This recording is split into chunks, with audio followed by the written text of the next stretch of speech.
ঠাকুরের রান্নায় আজকে আমাদের রেসিপি হচ্ছে বাদাম চা। তো চলো তোমরা দেখতে থাকো রেসিপিটা। গুড় বাদাম তৈরি করার জন্য এখানে আমি নিয়ে নিয়েছি ভাজা বাদাম। তো যেরকম বাদাম দোকানে কিনতে পাওয়া যায় ভাজা বাদাম সেরকম নিয়েছি। তোমরা কাঁচা বাদাম নিলে সেগুলোকে ভেজে নিতে পারবে। আর এখানে আমি নিয়েছি আখের গুড়। এবার আমি গুড় দিয়ে দেবো, অল্প সামান্য একটু 2 চামচের মতো জল দিয়ে দেবো শুধু গুড়টা গলার জন্য। দেখো কিছুক্ষণ জাল দেওয়ার পরে এরকম কিন্তু পুরো গুড়টা ফেনা ফেনা হয়ে যাবে।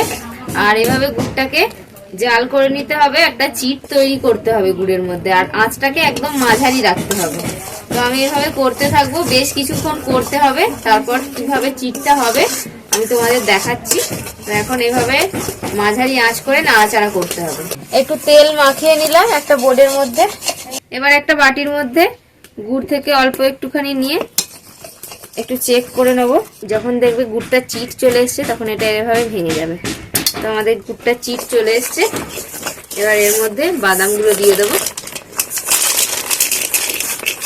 এবার নাড়াচাড়া করে মিশিয়ে দিলাম। আর এই সময় জালটাকে কিন্তু কম করে দিতে হবে, বাদামটা দেওয়ার সাথে সাথে জালটাকেও কম করে দিতে হবে। তো এবার আমি এটাকে নিচে নামিয়ে নেব। এবার আমি এটাকে একটা বেলন নিয়েছি, দিয়ে এটাকে একটুখানি সরিয়ে নিলাম। এবার আমি এটাকে কেটে নেব।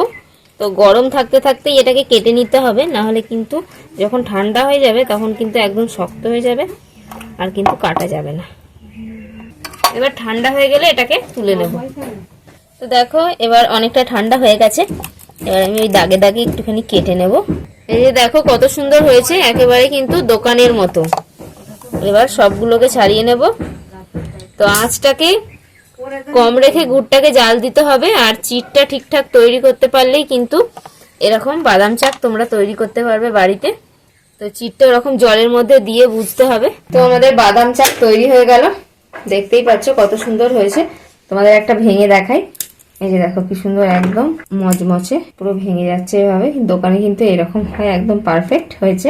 তোমরা এভাবে তৈরি করো। আর কেমন লাগলো আজকে রেসিপি কমেন্ট করে অবশ্যই জানাবে। আজকে ভিডিও ভালো লাগলে লাইক করে দাও। তো আজকের মতো এখানেই শেষ করছি।